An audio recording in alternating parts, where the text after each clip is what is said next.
up, people? Rasatiat here in Singapore, and as always, thank you so much for joining me on the Night Owl podcast. You guys, I truly enjoyed this entire process. It's really a lot of fun for me to be able to sit here and talk to you a little bit about the things that are going through my head, the posts that I've seen, the conversations I've had, the TV drama that I've, seen between two characters or more. It's just my way of unwinding at the end of the day, talking to you about things that are, occurring to me, new thoughts, old thoughts, new perspectives that I want to, pay attention to. So today I want to talk to you about a post from She Conquers, and it says, someone said, don't match energy, maintain yours so you can attract what aligns. And phew, that's some good quality shit right there. Honestly speaking, I like that so much, and mostly because I like the idea of staying myself, even though I feel like I might be in a place that does not match my energy.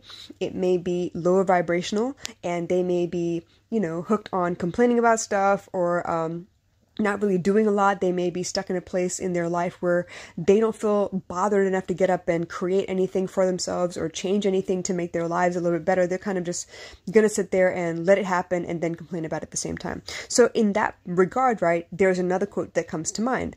The idea, not a quote, an idea, the idea that if I find peace, I should learn how to maintain it no matter what storms may come, so that if I meet someone, especially in my line of work, if I meet someone who is really going through a lot of chaos and drama, I can find a way to pull them into my peace rather than be dragged into their chaos. If that makes any sense, I feel like that's so powerful and so important, because so often we are driven by our egos, right? We're of this mindset that, oh my gosh, you know what? I can do petty too. You want to act a certain way? I'm going to match you. I'm going to show you I can do it better than you can. But that means that you have to abandon whatever you've built up so far as peace and compassion and gratitude and kindness in your life, because in a momentary lapse, something happened that dragged you backwards and you feel the need to beat him to death with experience. Yes, we've all had the experience. We're all capable of, being petty. We're capable of complaining, but some of us have pulled ourselves out of that quicksand on purpose. And it's taken us years and years and years to get to a place where we don't fall down so easy. And if we do, we pick up pretty fast. We are not knocked off balance so easily. We don't get, triggered. We don't get angry so easily. And when we do, we know how to get back to a normal balance among things, mostly because we realize that the longer we stay down, the less likely we are to get back up again. So when I hear a quote like that says, maintain your energy rather than, maintain your energy rather than, match the energy that you're around, it makes so much sense to me. And it's something that I've tried really hard to figure out on my own. A lot of times, when it comes to creating anything or even, running a household for yourself, people have opinions about pretty much all of it, right? Everyone has their own way of doing things. They come from a family that does it a little bit differently than you do. And it's very easy for them to point out all the differences between your way and their way, and then try to make you feel bad because you don't do it their way. The best way that you can actually manage that, though, is instead of getting to a pissing contest to prove that your way is better, which is what we usually do. No, mine's better. I know this. I like this better. Or start poking holes in their theories. The easiest way, okay, maybe not the easiest, the simplest way, because it's not easy, the simplest way is to try and manage to acknowledge what they're saying is correct. You understand where they're coming from, but I prefer it this way. I'm going to carry on my way. But that's not so easy, because people are prone to trying really hard to convince you that you are wrong, to convince you to change right there on the spot to suit their needs, to suit their comfort zone, because they're unwilling to budge. They're not ready to accept that there are other ways to do these things. So in those moments, it's very difficult not to get back into that pissing contest, mind frame, and instead allow them to have their say, allow them to finish and complete their thought, and then you go ahead and continue to do what it is that you need to do in order to get through the day itself.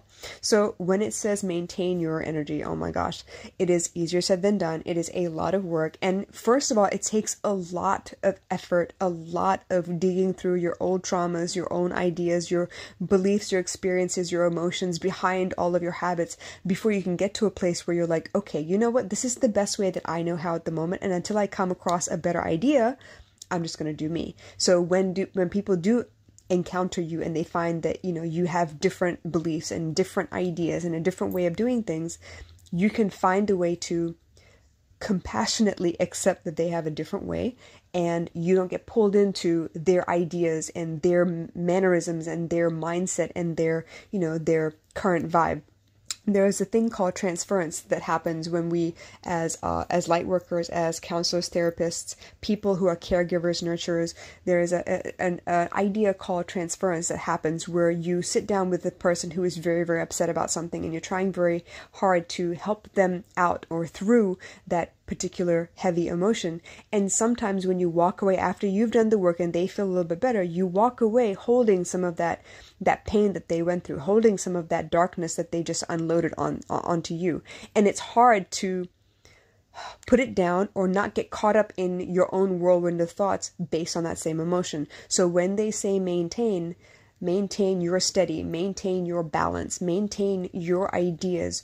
In the face of what's going on in the world around you, I can't stress how important that is enough, honestly. Kids get caught up real quick. You could be, carrying 1,000 things on your mind because you're worried about bills, you're worried about the next paycheck, you're worried about, what we're going to eat the next day or how much food is in the fridge. You could be worried about 1,001 things, and one more thing goes wrong. And you trip, and suddenly all of that comes pouring out of your mouth because you've been holding it together by yourself for so long. And it's very hard for the next person, right, who gets splashed on by the things that, you can let come tumbling out of your mouth, not to get caught up in that same emotion and try to defend themselves out of fear. So in that regard, when I say, please try your best to maintain, and this is such a powerful idea, I think it's really, really important that we find first how to get to a place where we are balanced, so that if we do fall, we know how to get back there again. The biggest lesson in life to me is learning how to get back up after you fall. And there's nothing more important than that, because once you learn how to do that, you are prepared and you're not so afraid of falling anymore, because you know what it takes to dig yourself out of whatever hole you've fallen into or tripped over. You'll be able to figure it out eventually. So with that being said, I hope this made some sense. If you got any questions or concerns, please drop them in the comments below, and I will catch you again soon. Bye.